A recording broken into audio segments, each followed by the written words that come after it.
عن جابر بن عبد الله رضي الله عنهما قال كان رسول الله صلى الله عليه وسلم إذا صلى الصبح من غداة عرفة أقبل على أصحابه فيقول على مكانكم ويقول الله أكبر الله أكبر لا إله إلا الله والله أكبر الله أكبر ولله الحمد.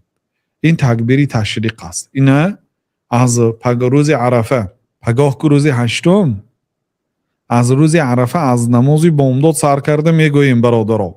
جابر پسری عبدالله رضی الله عنهما میگن که پیامبر صلی الله علیه و سلم وقتی که نماز بامداد را میخواندن روز عرفه به مردم روی آوردند و یکم روز بودن و گفتن که همه در جا شینند گفتن و سپس گفتن که الله اکبر الله اکبر لا اله الا الله والله اکبر الله اکبر ولله الحمد گفتن.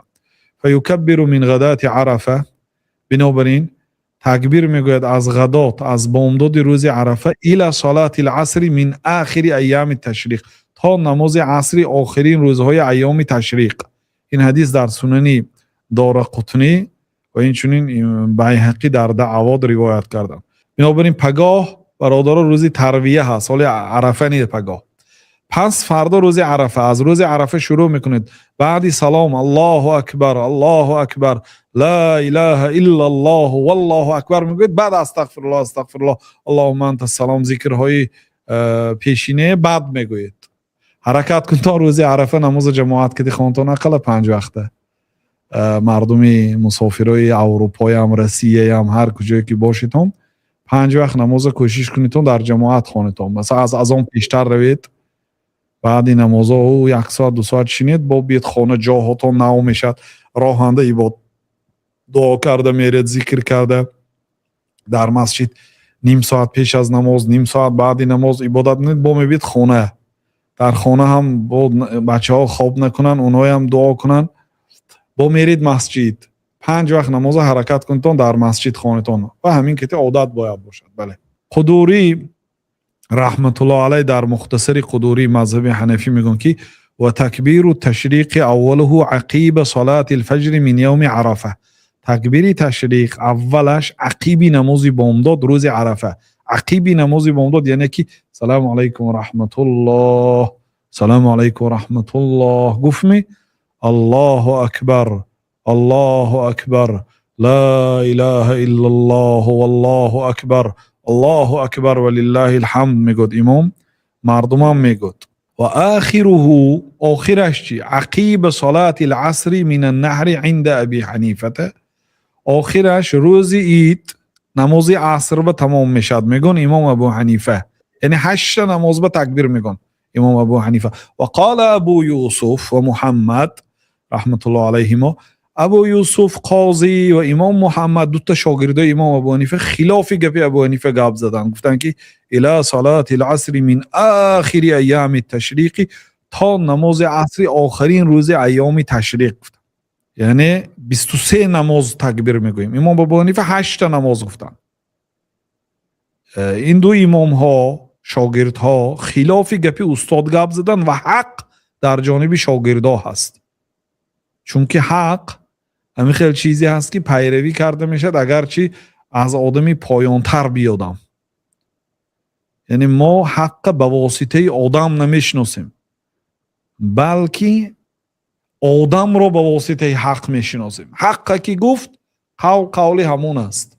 بنابراین من میگم که و تکبیر عقب الصلوات المفروضات، تکبیر که میشد بعد نماز فرض، و هو ان يقول الله اكبر الله اكبر لا اله الا الله الله اكبر الله اكبر لله الحمد، فهي 23 صلاه، 23 نماز است طبق گفته قاضی ابو یوسف و امام محمد ابن حسن و اینچنین دیگر مذهب‌ها هم در همین قول است. و فی الاختیار، در کتاب اختیار که از کتاب‌های مذهب حنفی میگن که الفتوى على قولهما، فتوا بنابر قول هر دو اینا هست. مذهب امام ابو حنیفه فتوا داده ایستاده است به قول صاحبین نه به قول حضرت امام.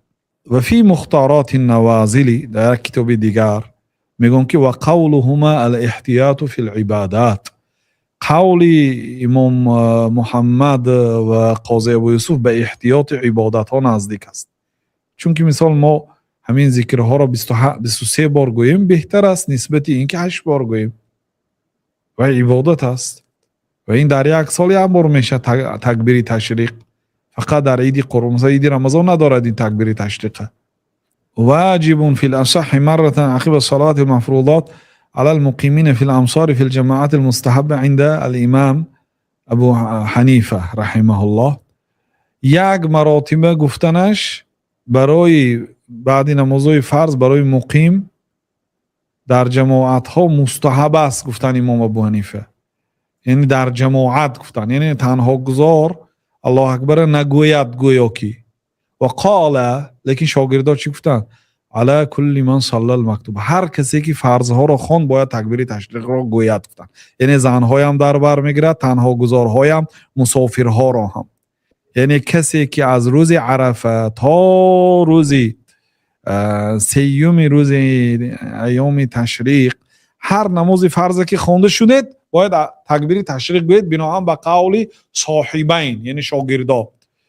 و قال علی کل صلات مکتوبه، یعنی بعد هر یک نماز. و بعد از آن با مؤلف این کتاب، صاحب کتاب لباب در شرح کتاب مختصر قدوری گفتن که قول صاحبین باز به احتیاط در عبادات نزدیک است، خیلی که در بالا اشاره کردیم.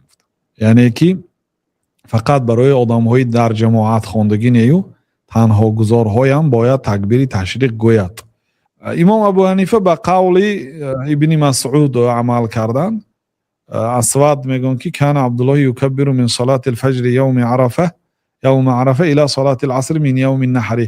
عبدالله ابن مسعود یعنی صحابه تکبیر تشریق را روز عرفه شروع میکردن از بامدادش تا عصری روزی عید قربان گفتن در مصنف ابن شیبه. همین قولی ابن مسعود کتی حضرت امام ابو حنیفه عمل کرده، ولی شاگردا به حدیثی پیغمبر صلی الله علیه وسلم عمل کرده. و یکی از فرقیت های شاگردا این است که اینا بعدی وفات امام ابو حنیفه رحمت الله علیه به مدینه سفر کردن، در نزد امام مالک علم گرفتن. یعنی اینا در عراق علم فقه می آموختن، وقتی به مدینه آمدن علم حدیث گرفتن. بنابراین یعنی اینها بسیارتر حدیث مایلی به حدیث دارن صاحبین. شاید بعضی حدیث های در ایام اینا جمع شد، مثلا امام مالک کتاب موطأ نوشتن و موطأ دو روایت داره. یک تاش روایت لیث، یک شاگردی امام مالک، یک دیگرش روایت محمد ابن حسن شاگرد امام ابو حنیفه 3 سال در نزد امام مالک علم گرفته هستند و همین موطأ مالک پر از مالک روایت حدثنی مالک گفته روایت میکنه محمد ابن حسن. حالا هم طبعه های اگر بینید کسی موطأ مالک خرد 2 طبعه هست. یکیش طبعه محمد ابن حسن، روایت محمد ابن حسن است